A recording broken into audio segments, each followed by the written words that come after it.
पूर्वीच्या काळी होणारी बाळंतपण. प्राचीन काळातील बाळंतपणाची प्रक्रिया आधुनिक तंत्रज्ञानाशिवाय नैसर्गिक आणि पारंपरिक पद्धतींवर आधारित होती. त्या काळातील महिलांचे शारीरिक, मानसिक आणि सामाजिक जीवन यामध्ये महत्त्वपूर्ण भूमिका बजावत असे. गर्भवती महिलांना पोषक अन्न जसे की दूध, तूप, भाज्या, डाळी आणि फळे दिली जात. जड कामे न करण्याचा सल्ला दिला जाई. महिलांना शांत आणि सकारात्मक वातावरणात ठेवले जाई, जेणेकरून बाळावर चांगले संस्कार होऊ शकतील. आयुर्वेदातील औषधांचा वापर केला जाई. गर्भावस्थेदरम्यान सत्वशुद्ध औषधी वनस्पती दिल्या जात. त्रास कमी करण्यासाठी सुंठ, हळद, मध, वेलदोडा अशा घटकांचा वापर केला जात असे.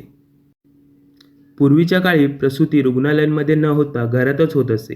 कुटुंबातील वयोवृद्ध महिला किंवा दाई, सूईण प्रसूतीसाठी उपस्थित राहत.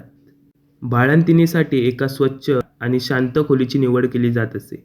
त्या खोलीत उष्णता आणि स्वच्छता राखली जात असे. खोलीत औषधी धूर आणि सुगंधी वनस्पतींचा वापर केला जात असे. प्रसूती नैसर्गिकरित्या होई. औषधांचा किंवा बाह्य मदतीचा वापर फारसा होत नसे. बाळंतिणीला विश्रांती देण्यासाठी आणि वेदना कमी करण्यासाठी गाईचे तूप, गरम पाणी किंवा सुंठ पाण्याचा वापर केला जात असे.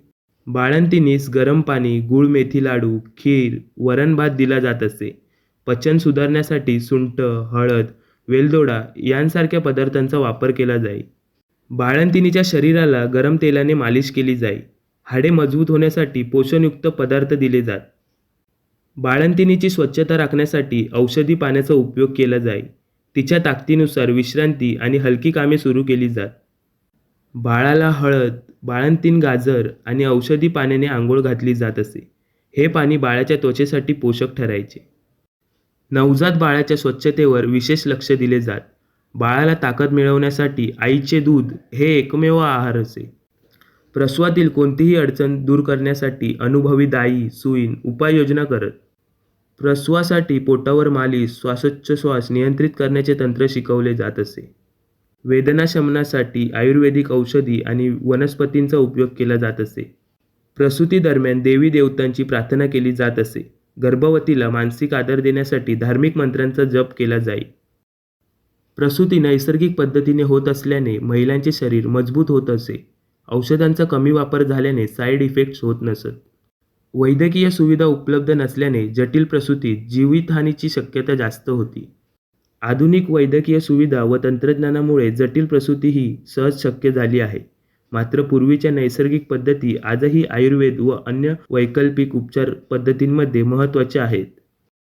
पूर्वीच्या काळातील बाळंतपण नैसर्गिक आणि पारंपरिक पद्धतींवर आधारित होते.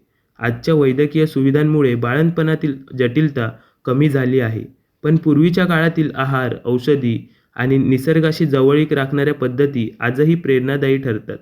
ही माहिती केवळ शास्त्रीय दृष्टिकोनातूनच नव्हे, तर संस्कृतीच्या जपणुकीसाठीही महत्त्वाची आहे.